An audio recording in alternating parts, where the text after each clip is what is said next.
যে এবার রাসবিহারীর বিদায়ী তৃণমূল বিধায়ক দেবাশিস কুমারকে তলব করলো এনফোর্সমেন্ট ডিরেক্টরেট। আরও একবার আপনাদের জানিয়ে রাখি, রাসবিহারীর বিদায়ী তৃণমূল বিধায়ক দেবাশিস কুমারকে তলব করলো এনফোর্সমেন্ট ডিরেক্টরেট। ইতিমধ্যেই সিজিও কমপ্লেক্সে তাকে জিজ্ঞাসাবাদ করা শুরু হয়েছে। সরাসরি আমাদের প্রতিনিধি প্রকাশ সিনহা আমাদের সঙ্গে রয়েছেন। প্রকাশ, কি জানতে পারছো? দেখো, আমরা দেখলাম দেবাশিস কুমার ঠিক 11:30 নাগাদ তিনি সিজিও কমপ্লেক্সের ইডি দপ্তরে প্রবেশ করেছেন এবং প্রায় 1.5 ঘন্টার বেশি সময় হয়ে গেছে, 1.25 ঘন্টা তাকে কিন্তু জিজ্ঞাসাবাদ করছেন ইডি আধিকারিকরা। কেন তাকে তলব করা হয়েছে, যেটা ইডি সূত্রের খবর, তুমি জানো গত শনিবার দিন কলকাতা শহরের 6 থেকে 7টি জায়গায় তল্লাশি অভিযান চালিয়েছিল ইডি আধিকারিকরা। কী নিয়ে তল্লাশি অভিযান? ইডি সূত্রের খবর, এক ব্যবসায়ী যার নাম অমিত গাঙ্গুলি, তার বিরুদ্ধে একাধিক অভিযোগ ছিল এবং সেই অভিযোগের প্রাথমিক তদন্তর পর সেদিন তল্লাশি অভিযান। অভিযোগ কী ছিল?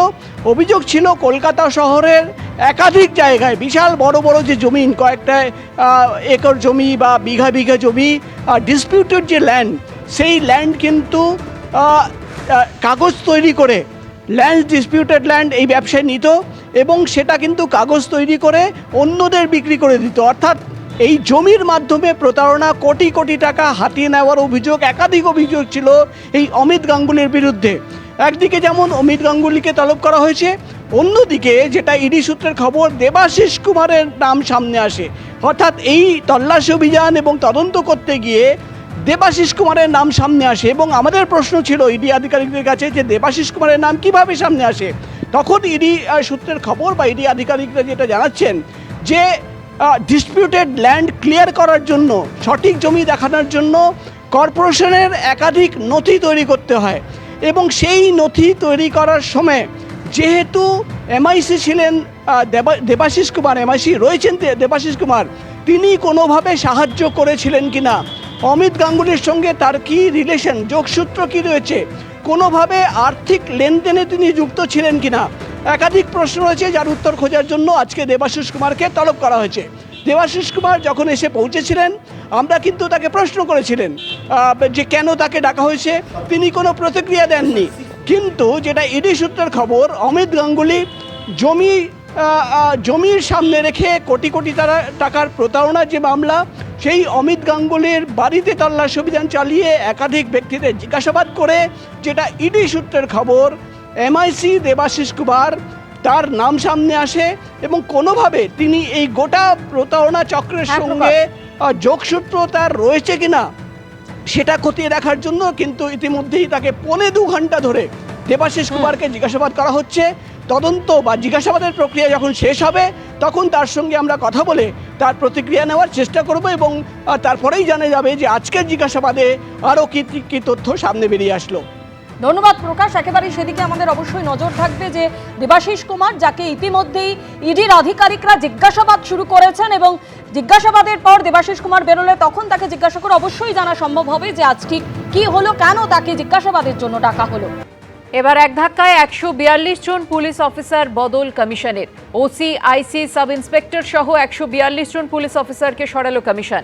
কালীঘাট, ভবানীপুর সহ কলকাতার একাধিক থানার ওসি বদল করা হয়েছে। কলকাতার 31টি থানার অফিসার বদল করা হয়েছে। গোয়েন্দা শাখাতেও বদলি, ডিআইবি থেকেও 11 জনকে সরালো কমিশন। এক ধাক্কায় 142 জন পুলিশ অফিসার বদল কমিশনের। ওসি, আইসি, সাব ইন্সপেক্টর সহ 142 জন পুলিশ অফিসারকে সরিয়ে দিল নির্বাচন কমিশন। কালীঘাট, ভবানীপুর সহ কলকাতার একাধিক থানার ওসি বদল করা হয়েছে। কলকাতার 31টি থানার অফিসার বদল করা হয়েছে। গোয়েন্দা শাখাতেও হয়েছে বদলি, ডিআইবি থেকেও 11 জনকে সরিয়েছে কমিশন।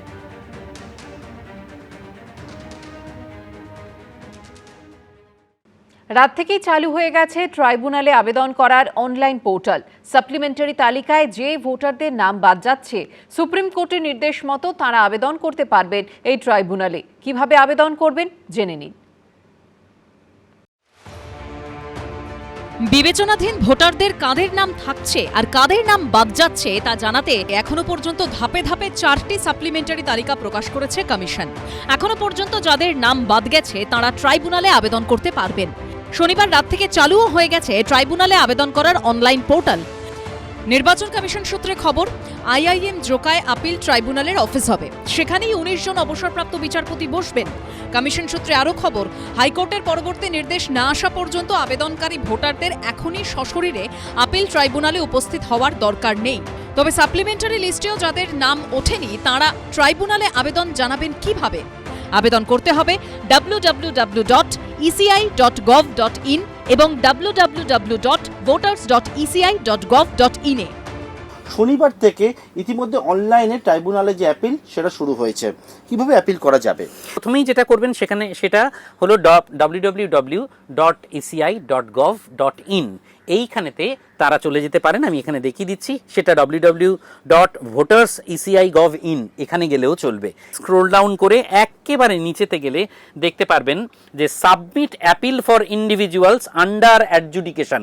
আমরা যদি এই অংশটা এরমভাবে ক্লিক করি তাহলে প্রথমেই আমাদেরকে একটা যে কোনো মোবাইল নাম্বার এবং তার সঙ্গে একটা ক্যাপচা দেখতে চাইবে। তাহলে আমরা একটা মোবাইল নাম্বার এখানে পুট করে দেখে নিচ্ছি, আর তার সঙ্গে একটা ক্যাপচা দিয়ে দিলাম। আমরা রিকোয়েস্ট ওটিপি করে নিলাম।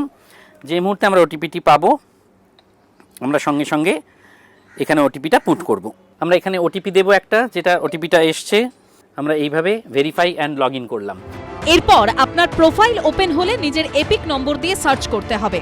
দেখেন যিনি আবেদনকারী তার ডিটেইলস ছিল, আর সেখানে তার নাম থাকবে, তার অ্যাড্রেস থাকবে এবং পিনকোড সহ, এবং অ্যাড্রেসটা দিতে হবে তাকে। হ্যাঁ, তাকে পুরো অ্যাড্রেস দিতে হবে পিনকোড সহ। এটা খুব ইম্পর্টেন্ট। এর মধ্যে 250 ক্যারেক্টারের মধ্যে তাকে তার অ্যাড্রেসটি লিখতে হবে সম্পূর্ণ। আচ্ছা, তারপরেতে brief facts of the appeal, অর্থাৎ যিনি আবেদনকারী তিনি যে আবেদনটি করছেন তিনি তার তো নিশ্চয়ই একটা তার গ্রাউন্ড আছে, তার কিছু একটা বিষয় আছে, বক্তব্য আছে। 1000 ক্যারেক্টারের মধ্যে তাকে এখানে লিখতে হবে যে তিনি তার কি হয়েছিল। এই অ্যাপিলের যাবতীয় বিষয়বস্তু সংক্ষেপেতে 1000 ক্যারেক্টারের মধ্যে প্রথমে এখানে লিপিবদ্ধ করবেন। আবেদনকারী তিনি তার ভোটার লিস্ট থেকে নাম বাদ গেছে, এমতাবস্থায় তিনি কি চাইছেন ট্রাইব্যুনালের কাছে সেইটিও তিনি সংক্ষেপে 500 ক্যারেক্টারের মধ্যে তিনি যে ভারতীয় নাগরিক হলে ভারতীয় নাগরিক, এবং তিনি তার নামটা ভোটার কার্ডটাতে ভ্যালিড থাকে সেই বিষয়টা উল্লেখ করবেন, যাতে তিনি ভ্যালিডেট করতে পারেন যে তিনি ভোট দেওয়ার ক্ষেত্রে তিনি একজন যোগ্য নাগরিক। সেইটা তিনি চাইবেন এবং তিনি সেটা বলবেন নিচে প্লেস, এবং একেবারে শেষেতে গিয়ে তিনি এন্টার প্লেস, অর্থাৎ যে জায়গা থেকে, যদি কেউ কলকাতা থেকে করে কলকাতা, কেউ যদি বর্ধমান থেকে করে সে বর্ধমান লিখবে এবং তারপরে সে সাবমিট করবে। আবেদনকারীর মোবাইল ফোনে আধার অথেন্টিকেশনের জন্য আসবে ওটিপি। সেটা ইনপুট করলেই আবেদন জমা পড়বে ট্রাইব্যুনালের কাছে। চাইলে আবেদনকারী তার সাবমিট করা ফর্মের পিডিএফ ডাউনলোড করতে পারবেন। এই প্রেক্ষাপটেই এসআইআর নিয়ে ফের সুর চড়ালেন মমতা বন্দ্যোপাধ্যায়। সংবিধানকে মানে না, গণতন্ত্রকে মানে না, ইলেকশনের আগে এসআইআর করে মানুষের 1,20,00,000 ভোটকে বাদ দিয়েছে। ট্রিব্যুনাল, সুপ্রিম কোর্ট যে অর্ডার দিয়েছে সেই ট্রিব্যুনালে আমরা বিনা পয়সায় লয়ার দেবো যে আপনাদের হয়ে লড়বে। সব ট্রিব্যুনাল করেছে কলকাতায়, তাই জেলায় জেলায় লোকেরা কি করবে? খাবে। এসআইআর হবেই, এবং যতই উনি টিম নামাক এই বছর এই 2026-এ তৃণমূল সরকারের বিসর্জন হবে। তবে ট্রাইব্যুনাল কবে থেকে বসবে তা এখনও স্পষ্ট করা হয়নি নির্বাচন কমিশনের তরফে। পার্থপ্রতিম ঘোষ, রুমা পাল ও অনির্বাণ বিশ্বাসের রিপোর্ট, এবিপি আনন্দ। এবিপি আনন্দ, এগিয়ে থাকে, এগিয়ে রাখে।